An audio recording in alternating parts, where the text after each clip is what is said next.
Indonesia darurat seks bebas.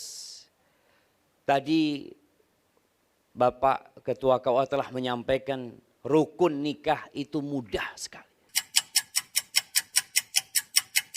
Alhamdulillah. Alladzi bi ni'matihi tatimmus shalihat. Segala puji bagi Allah Jalla Jalaluh yang karena nikmatnya kebaikan-kebaikan menjadi sempurna. Hari ini kita bisa berkumpul karena Allah yang memudahkan bagi kita. Falahul hamdu wa lakus syukur. Allahumma salli wa sallim wa zid wa barik wa an'im ala abdika wa rasulika sayyidina wa maulana Muhammad wa ala alihi wa ashabihi ajma'in. Ya Allah, semoga salawat dan salam, berkah dan nikmat senantiasa Engkau curahkan untuk hamba kekasih-Mu, untuk baginda Nabi kita Muhammad alaihi salatu wassalam, untuk keluarga beliau, untuk istri-istri beliau, untuk putra-putri beliau, dan untuk seluruh sahabat Nabi. Semoga Allah meridhai kita bersama mereka. Amma ba'd, buat saudaraku Dr. Lutfir Rahman, sebentar lagi engkau akan mengatakan qabiltu nikahaha wa tazwijaha bil mahril madhkur. Sebuah ungkapan yang mudah dihafal dan diingat. Tapi sebelumnya ana ingin memberikan beberapa wasiat kepada semua yang hadir di tempat ini. Khususnya buat calon mempelai pria dan wanita. Ketahuilah jamaah bahwasanya enggak ada alasan seorang berzina. Tidak ada alasan seorang melakukan perzinaan sedangkan Allah telah berfirman, "Fankihu ma taba lakum minan nisa mathna wa thulatha wa ruba'." Allah telah mengatakan nikahilah yang baik-baik dari wanita itu 2, 3 dan 4. Tidak ada alasan. Sekarang kita berada di masa yang penuh dengan fitnah. Indonesia darurat seks bebas. Tadi Bapak Ketua KUA telah menyampaikan rukun nikah itu mudah sekali. Nggak perlu gedung yang mewah ini. Tidak perlu pakaian yang indah. Cukup kedua mempelai. Cukup ada wali. Cukup ada saksi 2 dan ijab kabul. Selesai. Tapi terkadang kita mempersulit diri kita terhadap apa yang Allah telah mudahkan. Sehingga na'udzubillah min dzalik kita melihat perzinaan terus terjadi dan sarana untuk itu semakin mudah. Rasulullah sallallahu alaihi wasallam mengatakan, "Ya ma'syaras syabab, wahai kaula muda, man istata'a minkumul ba'a falyatazawwaj." Barang siapa di antara kalian memiliki kemampuan untuk menikah, enggak harus punya rumah menikah, enggak harus punya mobil menikah, enggak harus punya pekerjaan tetap menikah. Tapi yang penting dia harus tetap bekerja untuk memberikan nafkah kepada istrinya. Kata Nabi, segera menikah. Kenapa? Fa innahu aghaddu lil basar wa ahsan lil faraj. Menikah itu akan lebih membantu menahan pandangan mata kita dan kemaluan kita. Faman lam yastati' fa alaihi bisiyam fa innahu lahu wija. Yang enggak bisa nikah, puasa. Kemudian ana tadi membaca tentang kode etik dokter. Ana rasa ana tidak perlu memberikan nasihat yang panjang tentang bagaimana Dr. Lutfi menggauli istri, memuliakan istri. Ternyata di dalam kode etik dokter itu ada segala hal yang indah yang kalau dipraktekkan kepada istri, insya Allah sakinah, mawaddah dan rahmah. Menjaga rahasia, menghormati, memuliakan, dan cukup Nabi kita Muhammad alaihissalam sebagai contoh. Kebanyakan di antara kita menikah tanpa pernah belajar bagaimana menjadi seorang suami. Sang wanita juga tidak pernah belajar bagaimana menjadi seorang istri. Rasulullah sallallahu alaihi wasallam mengatakan khairukum li ahli wa ana khairukum li ahli. Yang terbaik di antara kalian adalah yang paling baik sama istrinya, sama keluarganya, dan aku orang yang paling baik sama keluargaku. Bukan yang paling baik kepada pasiennya. Maka nasihat anak kepada Dr. Lutfi, jadilah yang terbaik untuk istrimu. Contohlah bagaimana Rasulullah sallallahu alaihi wasallam menggauli istrinya. Dan hari-hari akan menyingkap bahwa ternyata Mbak Ririn tidak sempurna. Engkau akan melihat banyak kekurangan di diri istrimu. Apa yang harus dilakukan? Kata Allah Azza wa Jalla, wa'ashiruhunna bil ma'ruf. Pergaulilah istri-istri kalian dengan cara yang patut. Fa in karihtumuhunna.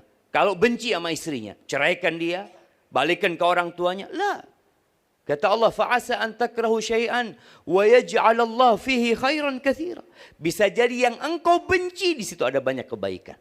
Maka lihatlah kepada pasangan hidupmu dari sisi kelebihannya dan jangan melihat kepada kekurangannya. Dan yang terakhir, buat Dokter Lutfi, kewajiban terbesar seorang suami itu bukan ngasih makan istrinya. Ana yakin Mbak Ririn gak nikah pun bisa makan.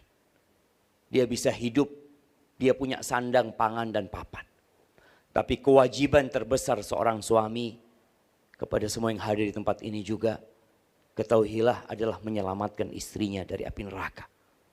Allah Azza wa Jalla mengatakan, ya ayyuhalladzina amanu qu anfusakum wa ahlikum nar. Wahai orang-orang yang beriman, selamatkan diri kalian dan keluarga kalian dari api neraka. Ketahuilah bahwa semua akan lewat neraka. Allah mengatakan, wa in minkum illa wariduha. Tiada satu pun dari kalian melainkan akan melewati neraka itu. Semuanya akan melewati neraka. Bagaimana jamaah tatkala kita hendak menyeberang jalan yang ramai. Kita bersama istri dan anak kita. Kita akan pegang tangan mereka. Kita akan pegang tangan anak kita. Kita akan mengatakan kepada mereka semua ikut aba-aba abi. Kalau ingin selamat. Dan jangan sampai seorang suami tertahan untuk masuk neraka gara-gara dia gak baik sama istrinya. Kata Amr bin Qais al-Mullai mengatakan, innal mar'ata la tukhasimu zawjaha yaumal qiyamah. Kelak akan ada seorang wanita yang menggugat suaminya pada hari kiamat. Dia akan mengatakan kepada Allah, ya Rabbi hadza zawji, ini suamiku. Maka ana yu'allimuni wala yu'addibun. Dia gak pernah ngajarin aku. Nggak pernah mengenalkan aku kepada Allah Azza wa Jal. Tidak pernah mengajarkan kepadaku perintah-perintah Allah. Innama ya'tini bi khubzis suq. Kerjanya cuma jadi mesin pencari uang. Dia cuma cari uang untuk beli roti diberikan kepada aku. Dan ingat para suami, jangan berharap masuk surga sebelum engkau mempertanggungjawabkan istrimu. Engkau harus ajarkan kepada istrimu tentang Allah. Ajarkan kepadanya tentang rukun Islam. Ajarkan kepadanya tentang rukun iman. Ajarkan kepadanya bahwa ada satu kitab pedoman hidup yang Allah turunkan, Al-Quranul Karim. Ajarkan kepada istrinya. Sehingga kelak akan ada kebahagiaan buat engkau di dunia dan di akhirat. Adapun buat Mbak Ririn, nasihatku buat dirimu, jadilah engkau orang yang terbaik buat suamimu. Rasulullah sallallahu alaihi wasallam mengatakan kepada seorang wanita, "Undhuri aina anti minhu." Lihat bagaimana sikapmu kepada suami. Kenapa? Nih para istri yang ingin masuk surga, lihat bagaimana dia menghormatin suaminya. Innama huwa jannatuki au naruki. Surga dan nerakamu itu ya suamimu. Sebagian wanita Masya Allah dia sholat 5 waktu. Dia puasa Ramadan, Senin, Kemis. Tapi dia tidak bersyukur kepada suaminya. Jangan berharap masuk surga. Kata Rasulullah SAW, uritun nar. Ditampakkan kepada aku neraka. Fa'idha aktsaru ahlihan nisa. Kebanyakan penghuni neraka itu wanita. Kenapa? Mereka nggak sholat, mereka nggak puasa, mereka nggak baca Quran. Ternyata bukan. Yakfurnal ashir wa yakfurnal ihsan. Mereka kufur sama suaminya. Mereka tidak berterima kasih kepada suaminya. Wanita itu pandai melihat kepada kekurangan, lupa dengan kelebihan suaminya.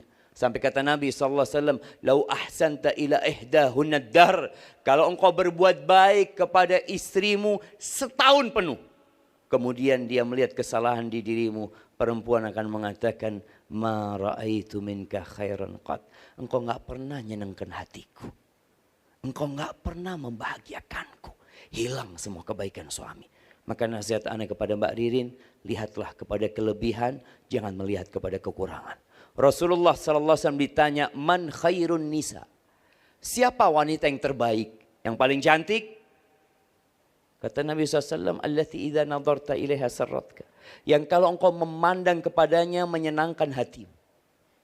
Kita lihat ternyata banyak wanita kalau di rumah tidak menyenangkan hati suami. Kalau keluar rumah cantik dia. Bahkan suami kalau melihat istrinya cantik dia tanya satu pertanyaan. Mau kemana? Karena dia di rumah tidak pernah cantik. Maka jadilah engkau orang yang tercantik untuk suamimu. Wa idza amartaha ata'atka, kalau disuruh taat. Kalau suaminya sedang tidak di rumah, jagalah kehormatan dirimu dan jagalah hartamu. Aqulu qauli hadza wa astaghfirullah li wa lakum wa lisairil mu'minin wal mu'minat fastaghfiruhu innahu huwal ghafurur rahim.